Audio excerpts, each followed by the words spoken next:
I'm Senator Graham from South Carolina, joined by Senator Lee from Utah, Senator Heller from Nevada, and Senator Cruz from Texas. We're here to be part of an historic event. To say historic in Jerusalem is a pretty hard thing to do, but I think this fits the bill.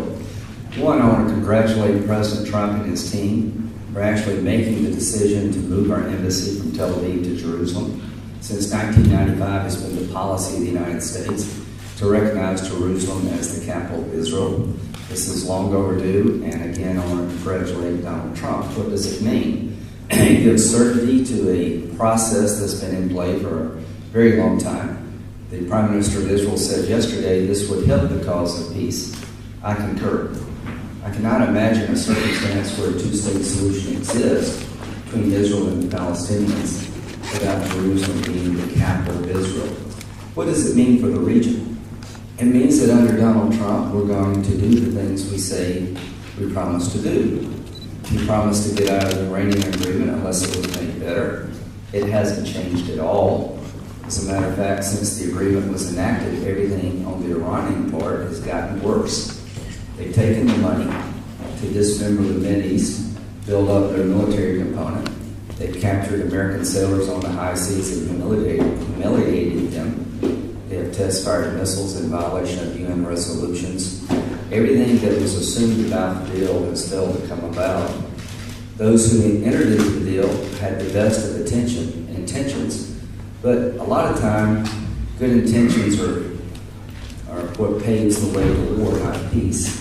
So to misunderstand the Iranian regime is what occurred in the past under the Obama administration.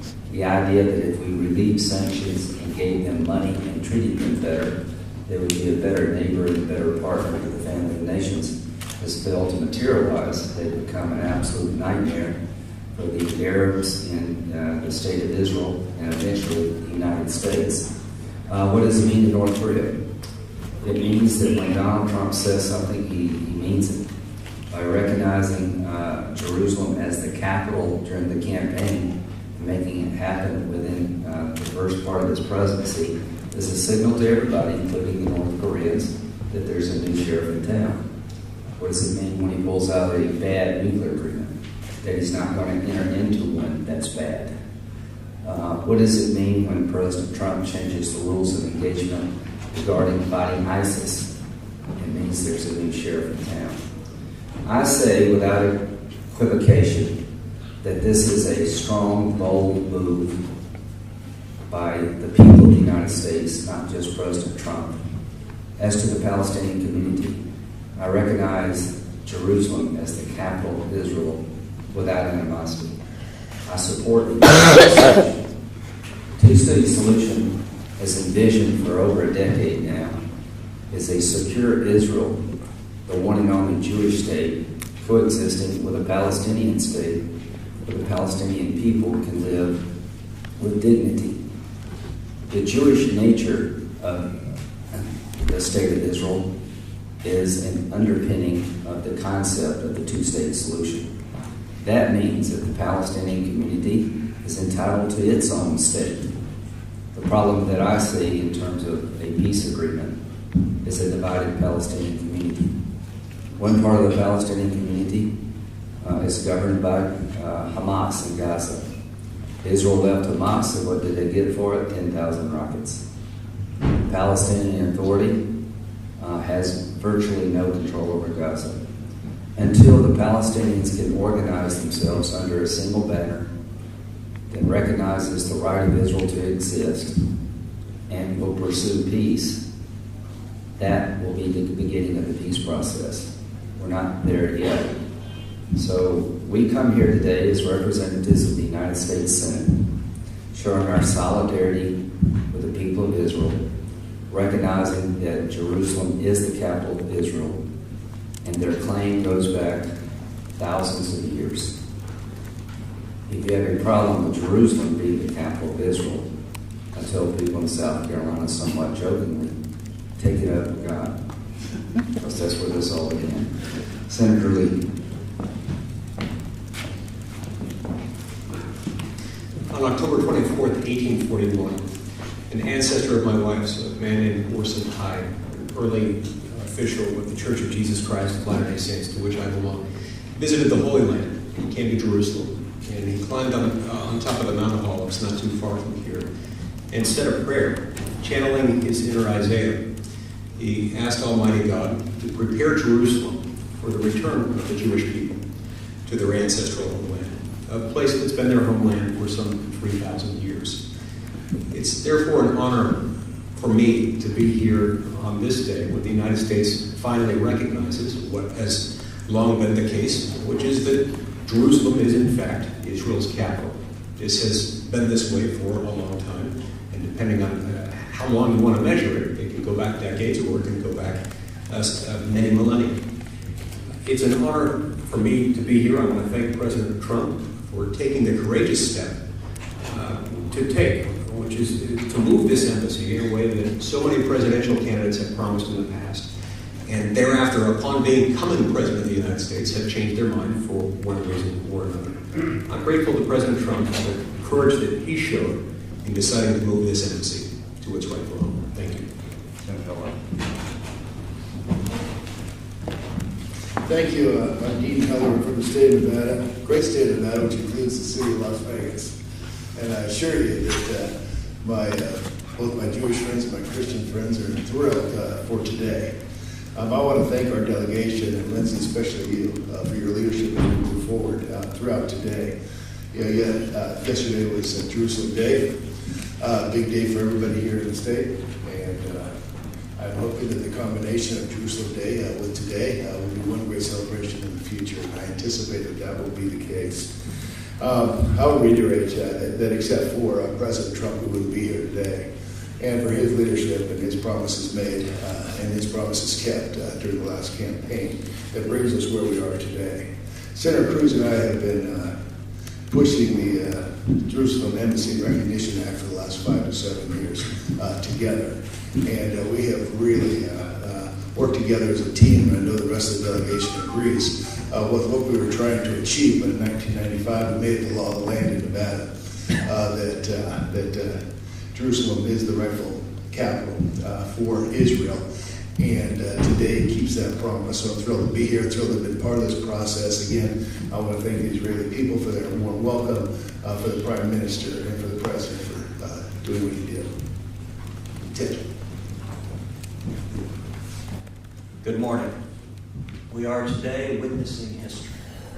Yesterday, we celebrated Jerusalem Day, the 51st anniversary of the reunification of Jerusalem.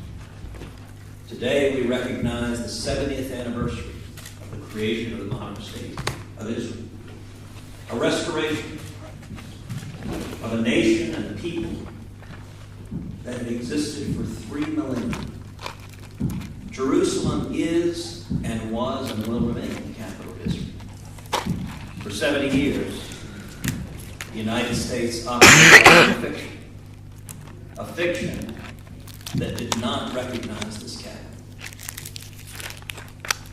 When the modern state of Israel was created, it took all of 11 minutes for President Harry Truman to recognize Israel rightly, leading the world, and the rest of the world followed suit.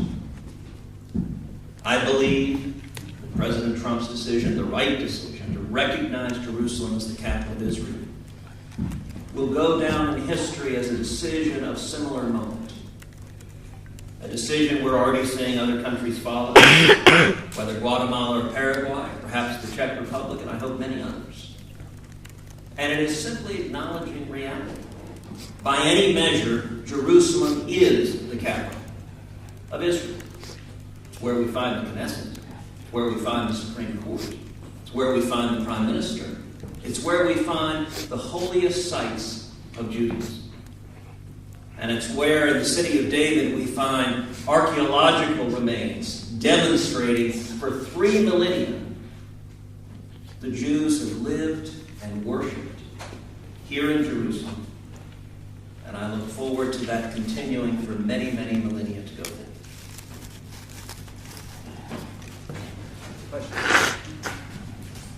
Hi, we're obviously celebrating this historic moment, but I'm asking, does it worth the price? And I'm not asking about the diplomatic price.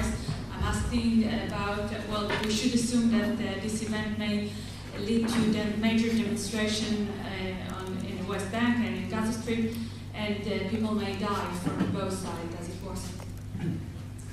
If you're waiting to do something bold in the Mideast without conflict, you'll die waiting. So here's the deal. There is no way the United States could ever agree to a peace treaty that did not recognize Jerusalem as the capital of Israel. That's not off the table. That doesn't mean we can't have two states.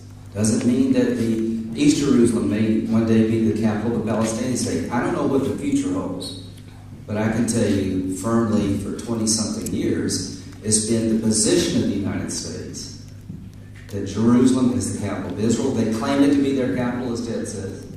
There's a lot of evidence that it is, but from an American government perspective, this is a bipartisan decision that's been in place over 20 years. This should not catch anybody by surprise.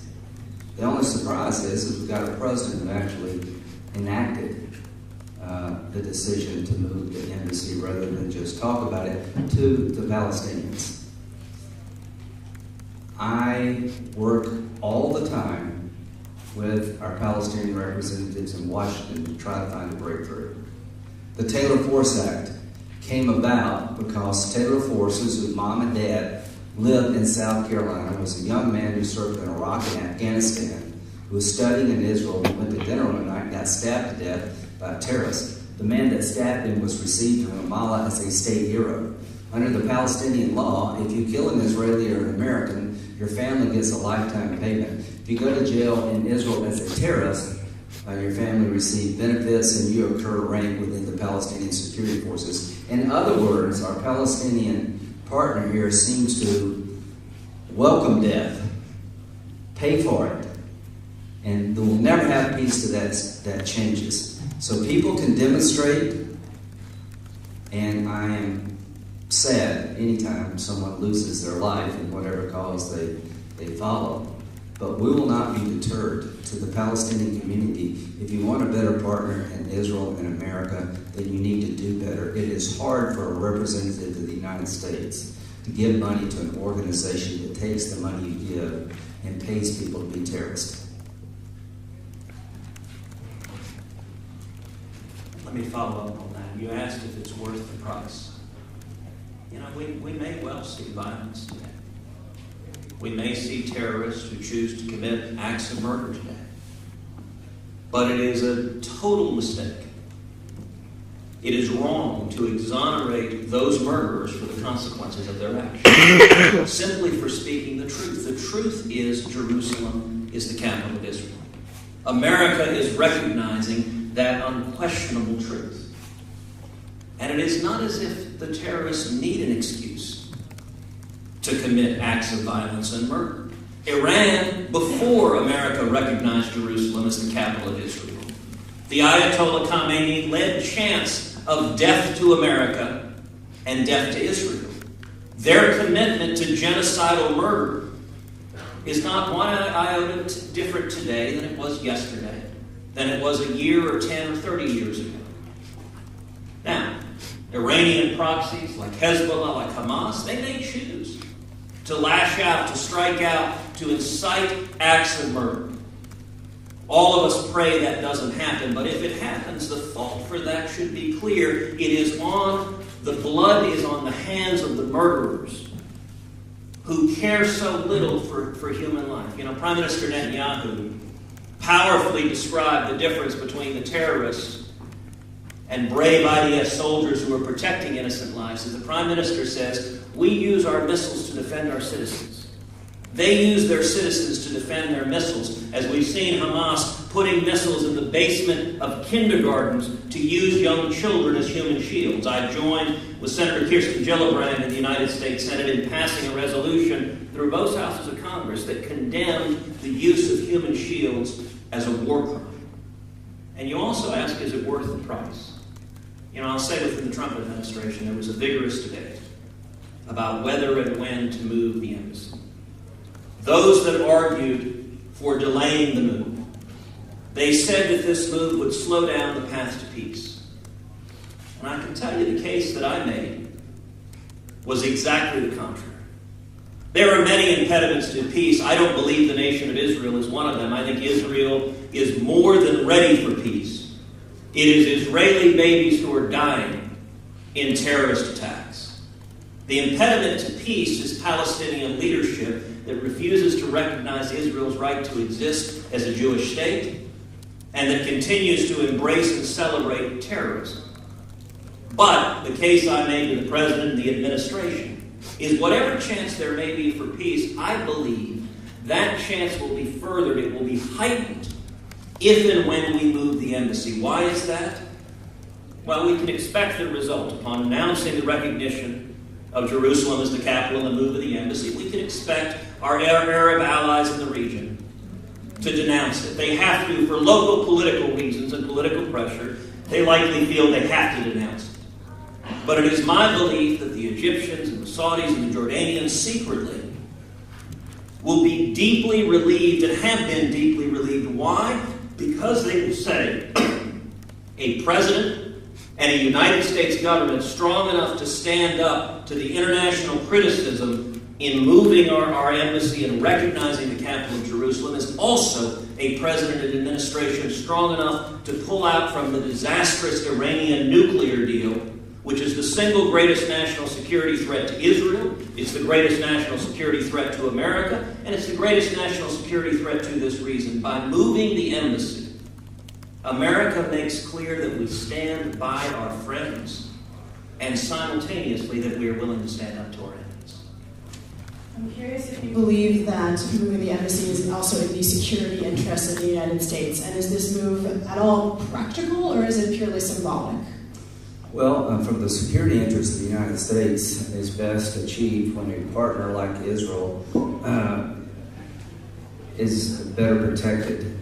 And recognizing Jerusalem as the capital of Israel, I think, sends a statement to the enemies of Israel, as well as to the Israeli people, that our relationship is deeper and stronger and that we literally have your back. And from my point of view, it's the only democracy in the region. I wish there were more common values and common enemies. When I go back home and try to make real these decisions to the people of South Carolina, I ask them openly, how many Americans have been killed by Israelis?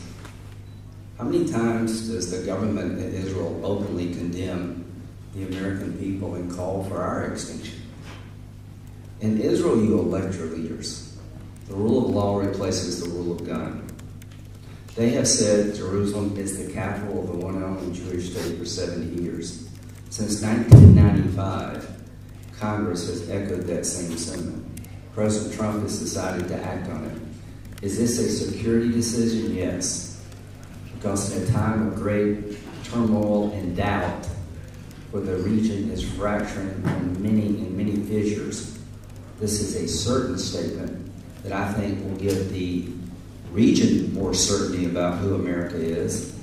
And I cannot imagine how it must be to the average Israeli, given in the times where they live, to have America come over and say, yes, Jerusalem is the capital of Israel. We agree with you. And look at the borders. On the Golan Heights, you can see Hezbollah flags flying. Every border around Israel has deteriorated. So look at this as the cavalry coming in a symbolic and substantive way. Got to recognize men eventually. Admiral Mullen went on record last night saying that back when the Iran deal was bad. Many Israeli generals have gone on record saying the exact same thing. If the generals who actually are closest to this deal are saying it's a bad thing to do, why are we still backing out? A. And second point is, if this has been on the books for 20 years, why do it today? Well, I think President Trump did it because he promised to do it. He said, what's the big deal? He was literally surprised that people would be taking this as a big deal. Everybody before him, including Obama, says, Jerusalem's the capital of Israel. He has a new way about it. He's not stuck into the swamp, I guess, for lack of a better word. He just did it because it made sense. Ted talked to him. I talked to him. I know BB talked to him. I think he sees the benefit of being bold in uncertain times. As to Admiral Mullen, I like him a lot. But I'm a colonel. He's an admiral. But I can figure this out as a colonel. Everything that we thought about the Iranian deal has failed to materialize. The difference between World War I and World War II, the pathway of good intentions was paved for 20, 30 years, and you get World War II. So the people who did the deal with Iran genuinely believed that Iran would change. It would incentivize them to change their behavior. Their behavior's gotten worse. General rule of thumb, if somebody's threatening to cut your throat, don't buy them a knife. To disconnect Iranian behavior from the nuclear deal was stupid. To not have the missile program covered under the deal made zero sense. Under the deal itself, with the mere passage of 15 years, which in the Mideast is a snap of the finger, all the restrictions on the enrichment program go away. Every Arab nation has told us we're going to get whatever Iran gets, and we'll assume they're going to get a bomb. So what has this deal achieved? It did not change Iranian behavior, it made it worse. It gave them more resources to dismember the Mideast, more money to buy rockets to put in Lebanon. There are 100,000 plus rockets in Lebanon. In 1995, there were 500. Where do you think they come from? They come from Iran. So I would tell Admiral Mullen, you have really seriously miscalculated what was going to happen under this deal. It was a deal to ensure a nuclear arms race because every Arab had to bet by the mere passage of time Iran's going to get a nuclear weapon, because 15 years from now, all the restrictions go away. It wasn't dismantling their program, it was pause. So we got out, and here's the thing Admiral Mullen needs to understand. The closer you are to Iran, the more this deal sucks. Every Arab, not the Israelis, went apoplectic about the deal. They see this as an existential threat to them. The state of Israel sees this as the number one threat to their mere existence. Why would you do a deal with somebody who paints on the side of a missile that's banned by UN resolutions death to Israel? And wonder how could that not have worked out? It's deals like this that get a lot of people killed. It's deals like this that allow terrorist nations to have the capability to kill millions. And I would remind the American people, the only reason 3,000 of us died on 9/11 and not 3 million, the terrorists couldn't get the weapons to kill 3 million of us. In the future, where would these weapons likely come from?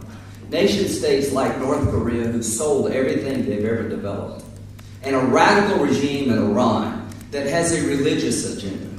The people of Iran are very cultured and very educated. They could be our friends one day.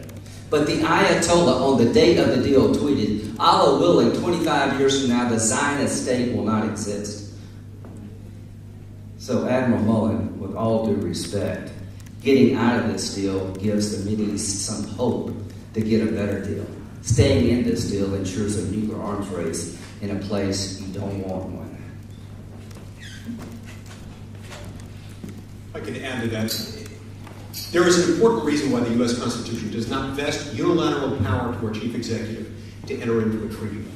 When we put the full faith and credit of the United States, the full strength of the United States behind an international agreement, it is essential that we have the country ready to back it up. There was no backup for this deal, not to the degree contemplated under the Constitution. It takes 67 senators, 2/3 of the Senate, to ratify a treaty. It was in part, at least, for that very reason. They didn't submit it to the Senate for ratification. And that's one of the reasons why the foundation of this agreement was itself deeply flawed from the outset, and they knew it. Shame on them for not submitting it to the Senate. Had they done so, they would have seen that the support wasn't there. We have no business entering into an agreement like that with that many ramifications, without the Senate being willing to back it up. Yes, Senator Cruz, you said that there was a lot of debate within the administration. Senator Cruz, you said that there was a lot of debate within the administration about when to move the embassy. Is that one of the reasons why we don't see President Trump, Vice President Pence, or Secretary of State Pompeo here today? And I just have a second question, which is, I see 4 Republicans, I don't see any Democrats here. Why is that? Thank you. Well, on both of those questions, I think I will let the folks who are here and not here speak for themselves as to why they're here and not here. I will say the President's decision to recognize Jerusalem as the capital of Israel, to move the embassy, was a bold and courageous decision. It was the right thing to do, and I commend the President for making that decision. The second question you asked about why no Democrats came, and indeed we had 10 House members, no Democrats. That is a sad, sad manifestation. I wish we had every member of Congress here. I don't know why the Democrats will not be here, chose not to come. Every member of Congress had the option before them to come and be here. I can tell you there was no way on earth that we were going to open this embassy without my being here to celebrate it. It's too important. So that's a question they'll have to address. But let me also turn to the question that was asked a minute ago about the Iran deal. You know, flying to Israel yesterday, I watched the movie The Darkest Hour. A wonderful, powerful movie and a great testament to history, a testament to the utter and complete failure of appeasement to contain homicidal meetings. There's a reason we don't celebrate schools of diplomacy called the Neville Chamberlain School of Diplomacy. It doesn't work, and it led to unspeakable horrors and catastrophe. The same, I believe, is true with Ayatollah Khamenei. If there's one principle in foreign policy that is worth following, it is that when someone tells you they want to kill you, believe them. This deal was a catastrophe from the opening day. It was a catastrophe to send billions of dollars to the world's leading state sponsor of terrorism. $1.7 billion in unmarked cash in the dead of night flown to Iran. We're seeing now throughout the Middle East an aggressive and bellicose Iran. We saw some weeks ago a drone strike, an Iranian drone piloted by Iranian pilots entering into Israeli territory the first time ever. We're seeing missiles, Iranian missiles fired into Israel. A more aggressive, assertive, and murderous Iran is one of the legacies of the Iran deal. And let me point out, the Iran deal on its face, the only outcome that could come from the Iran deal was Iran acquiring nuclear weapons for three critical reasons. Number one, on the face of the deal, it provides that Iran gets 24 days advance notice before any inspections. That is a provision written, designed to circumvent any scrutiny, to avoid any scrutiny. Number two, it provides that certain sites, namely military sites, are permanently exempt from inspections. Well, wonder of wonders, where do you think Iran will do its military testing, its nuclear testing on those military sites that can never be inspected? Number three, the deal itself provides a sunset that at the expiration of the deal, on the terms of it, the world is just fine with the Ayatollah having nuclear weapons. I think that is completely unacceptable for the safety and security of the United States and for the safety and security of Israel. And I would note Prime Minister Netanyahu's presentation 2 weeks ago, where he revealed the stunning Israeli intelligence action that seized over 110,000 secret Iranian documents. Let me commend those Mossad agents, who I hope one day there will be a movie made about their incredible heroism, but those documents demonstrated as the Prime Minister, like a prosecutor before a jury, walks systematically through the facts demonstrating that Iran has been lying over and over and over again for over 20 years, maintaining a clandestine nuclear weapons program. And I think President Trump was exactly right for the safety and security of America and the safety and security of Israel to end the deal and to urge our allies to follow suit and do the same. One more question.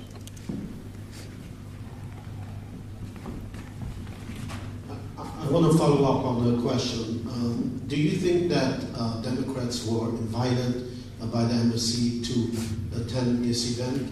And if not, what does it say to Israel being maintained as a bipartisan issue by Democrats not showing up and by opposing the Iran deal? Are you concerned that the Trump administration's policies are moving Democrats away from these important issues?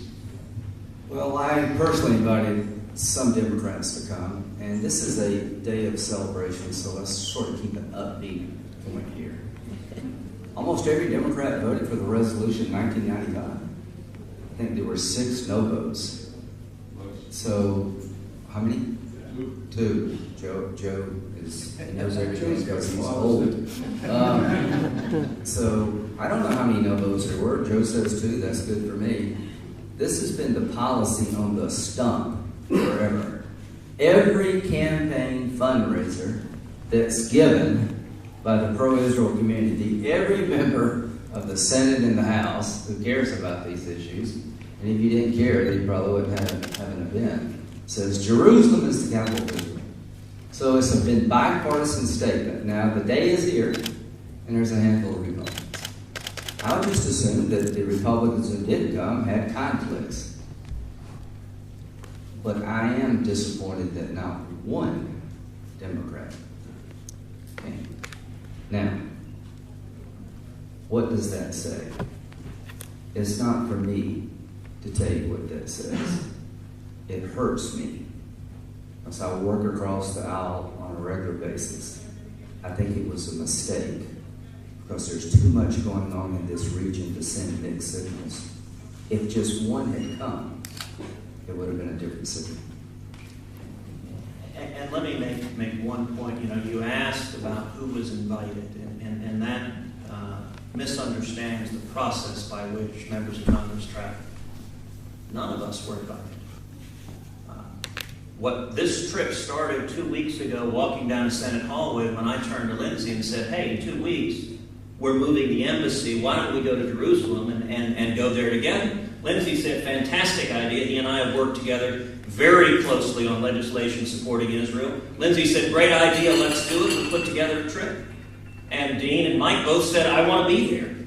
You look at the 10 House members who came, any member of Congress could have come here as part of the congressional delegation. All 435 House members could have come, all 100 senators. There was no administration invitation. There was no one in the White House deciding, we want the senators. These are the senators who chose to show up. Former Senator Joe Lieberman chose to be here. It wasn't a formal invitation, but I think that choice, I'm gratified for those who came, but I'm saddened. And support for Israel should not be a partisan issue. And it is worrisome that the fallout of President Obama's Iran deal is that more and more we're seeing a divide along partisan lines. That's not good for Israel. It's not good for America. I hope that ends. What I can tell you is that I will certainly stand with the people of Israel. I know the gentleman standing here will as well. And a message for the people of Israel is the American people stand with you. Stand with you across America and across the globe. Millions of Americans are celebrating with you today, and billions of people across the planet are celebrating. Today is a very, very good day for Israel, and it's a very, very good day for America.